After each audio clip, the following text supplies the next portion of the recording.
Welcome back. Earlier this month, a bill that would give in-state tuition rates to AmeriCorps volunteers who served all their hours in Maryland passed the House of Delegates. The bill is intended to retain nearly 1,800 AmeriCorps volunteers the state depends on each year.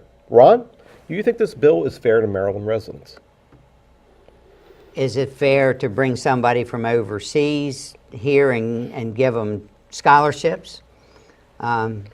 Yeah, I think it's fair to Maryland residents. I don't see why, with those volunteers coming in, what they're doing, how AmeriCorps works within communities throughout the state of Maryland. Every one of those people are not going to college. A select few will probably go to University of Maryland, Towson or Frostburg or Salisbury. I don't see a problem with having a special deal for somebody doing a lot of work in Maryland like they are. You know, we just talked about the tax, the sales tax. Right. It's like tuition. Is tuition a benefit? Sure is a benefit. It's just like the amount of people that may live in West Virginia and Pennsylvania. What do they do to get a Maryland tuition? They live with their grandparents, an aunt or an uncle. They find a way around it. So why don't you just be above board and let them have it? My point is actually going to take that one concentric circle out. I don't think educating anyone in this country that wants to be educated is a bad idea. And if we, I can't imagine, number one, and I don't have the numbers, but I can't imagine this is a huge budget impact on these schools. At least not based on where enrollment rates are today. Now, maybe at some point if the enrollment rates are full and we don't have time, the whole law of supply and demand, the demand's high, the supply is low, then we need to rethink it.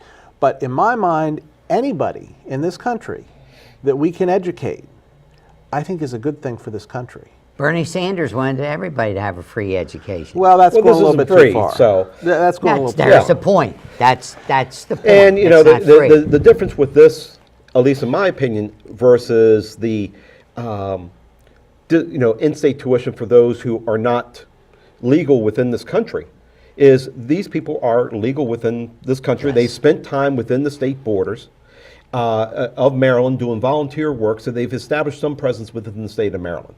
So they're contributing to the economy. So I can see extending in-state tuition benefits to those individuals. So let's also clarify something else.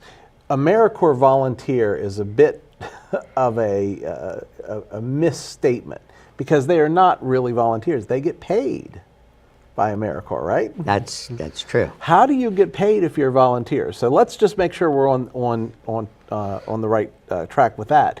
But do they get paid or do they get a stipend? What's the difference?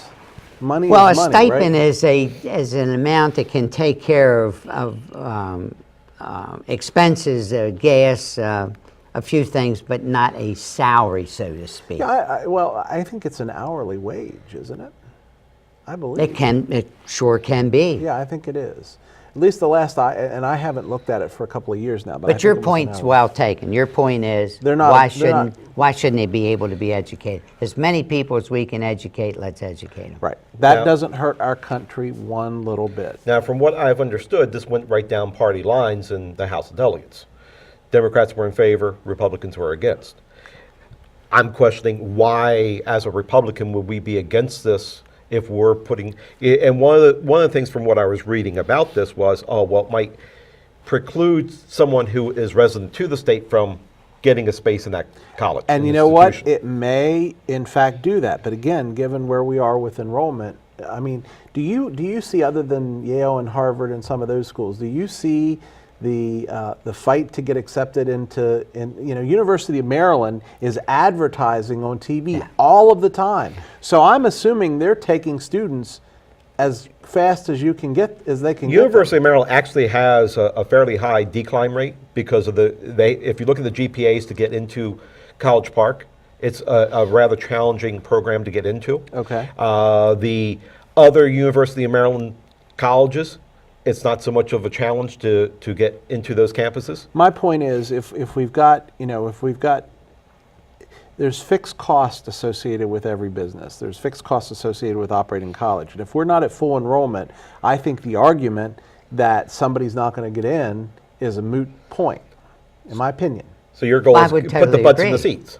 Put the butts in the seats. Yeah. You're going to pay a teacher whether there's 12 people in that class or 24. So here's a diversification of political philosophy, so to speak, and we all agree to put them in. Yes. You know, we talk about Harvard and Yale. Who puts out more billionaires? Harvard, Yale, or Pennsylvania University? Well, the answer has to be Pennsylvania University because that's the odd man out on the list Yeah. that you just... Yeah. Pennsylvania University has put out like 27 or 28 billionaires. Well, Wharton School of Business doesn't hurt. Depends who you are. Yeah. So, But they're not up there close to Pennsylvania University.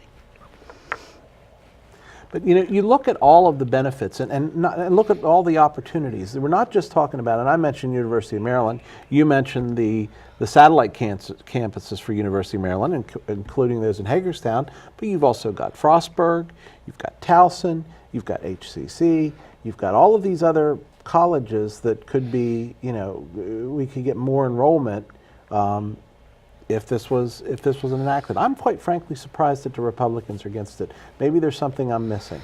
Well, there might be something we're all missing, but I know a young lady that recently was the student government representative for the state of Maryland. She's from Smithburg High School, Quinn Wondolowski. And Quinn has amazed the amount of requests for scholarships that she's found in our community. Is unbelievable, the amount of scholarships that are out there and available. Ron, that's a great point. And on that, we're going to wrap it up. Next up on the flip side, our panel weighs in on President Trump's job record so far. Stay tuned.